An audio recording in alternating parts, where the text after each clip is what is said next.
Hi everyone, this is Taylor with Valleyscape.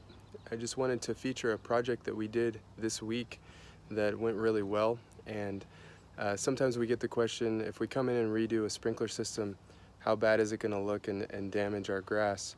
We actually came in and removed a drip system that was in the turf and went ahead and redid it with MP rotator pop-up sprinkler heads. We did 20 heads, we trenched the lawn out, and I just want to show you what it would look like if we came in and did that, and how it actually really won't look much different, and we try to make it look as if it was never dug up.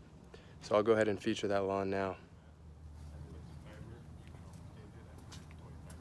25 minutes? Yeah, put it on there, but That's gonna be every day, every day except one day. Wednesday, which is when the Yeah. gardener comes the most. Take a look at it.